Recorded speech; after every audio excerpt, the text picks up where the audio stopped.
Okay, this tutorial is the Watercolor Actions Bundle and brushes meant for Photoshop. What I'm going to do is walk you through the actions and give you a couple tips and tricks as we go through it.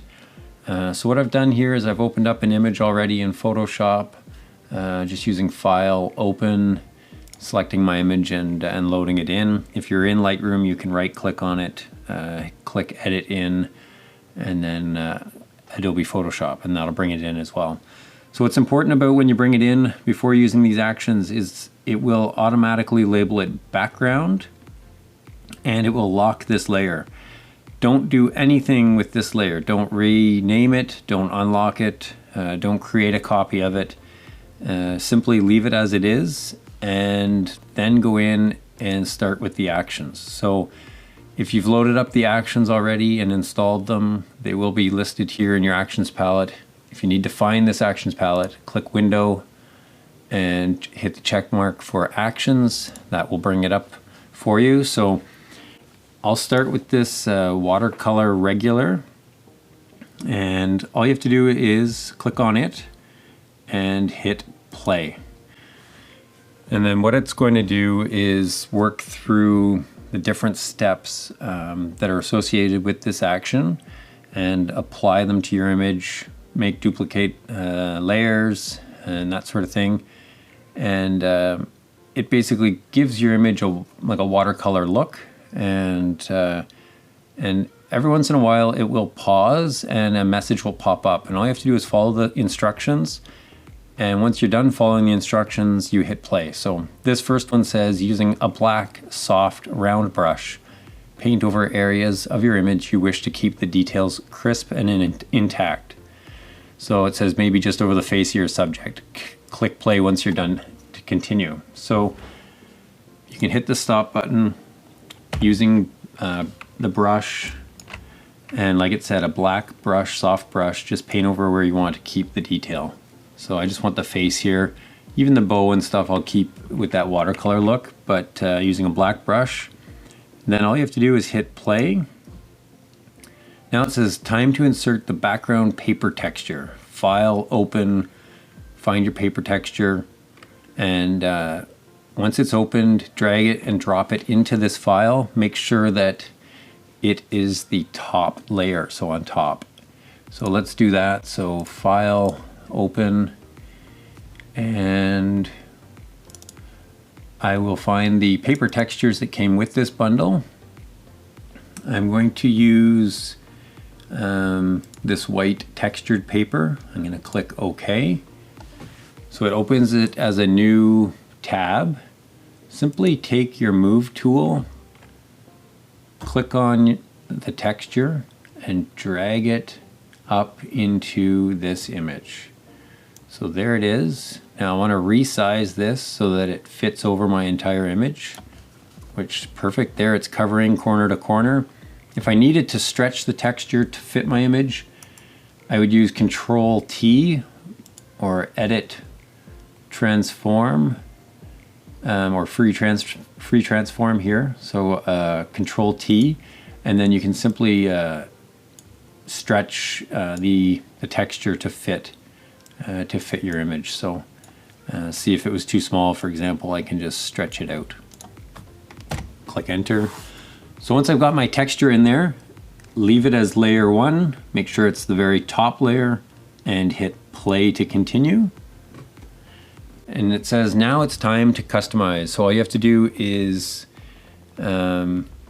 ensure that the layer mask on the working layer is selected, which it should already be. It should automatically be. And using a white brush, click on the image where you want it to reveal your picture. So once again, I'll go to brush and go into my brushes, and I've already installed the brushes that come with the bundle.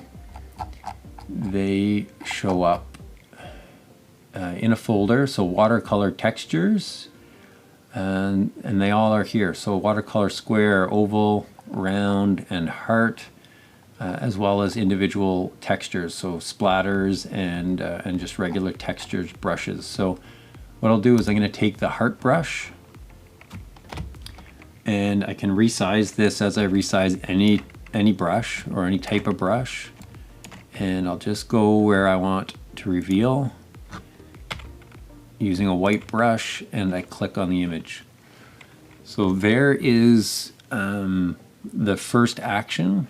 Now, of course, you don't have to limit yourself to one brush. You can come back in here if you want to customize it, and for example, click the watercolor splatter brush. And if you want to add, add a little bit more to this, you can click, wherever you'd like. And to get a varied look with the splatter, you can come up to your brush here and you can rotate it. So this is how you rotate a brush, and you'll see it kind of changes the direction so that it doesn't look the exact same. So you can play with different brushes to make your own look, or simply use one of the predefined ones and click once and be done. And that's it. That's all there is to using that first watercolor action. Now I'll go back to my history, just reset it, and I'll show you what the second action does here. So the second one is called Watercolor Regular with white background. So what this will do, I'm going to hit play while I talk about it.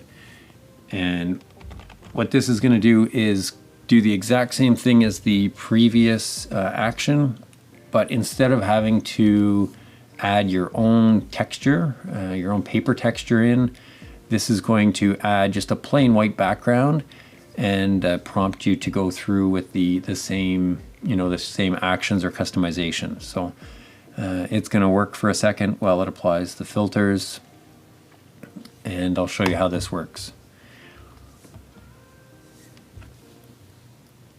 Now, in terms of the other actions, the stronger effect and the stronger effect with white background, it's the same kind of process as these ones. It just creates more of a painted look on your image, so it's just a stronger effect.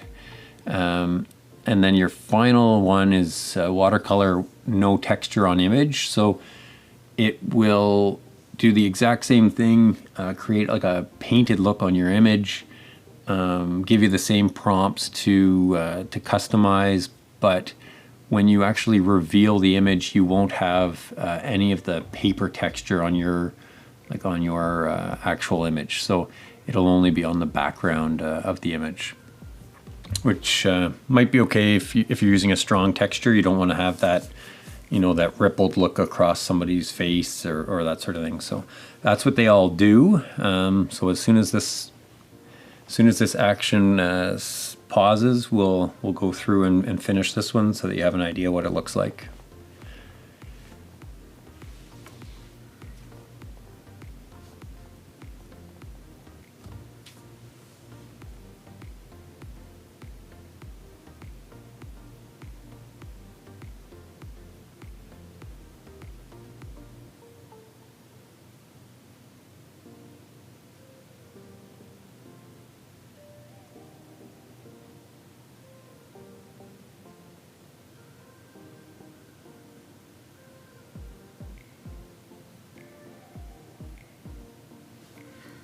Okay, so it's giving us the prompt to use the black soft round brush to paint over any areas that you want to maintain the detail. I'm just going to back out here a little bit. So go to the brushes again, make sure I use my white soft brush, or my black soft brush, sorry. Just paint over the areas I want to keep the details, and hit play once again. So that action has created a white background, and now it's the same as the previous action where it says it's now time to customize. Ensure that you have a layer mask selected beside the working layer. So right there it should automatically be selected, and then it says using a white brush, select one of the brushes that came with it and simply click to reveal your image. So I've already got the heart loaded up here with a white brush. You can resize these and you click to reveal. So that is the Watercolor Regular with white background action. Like I said, it's the same effect as the second two down here, and the no texture on image. It runs very much the same, but removes any texture that you have on your part of the image. So through this section here that I'm kind of going back and forth over, you can still have texture around it, but just not on the image using that final action. So I hope that's helpful. You've also got written instructions on how to use these. You can find this bundle at Photographer's Digital Market. Thanks very much.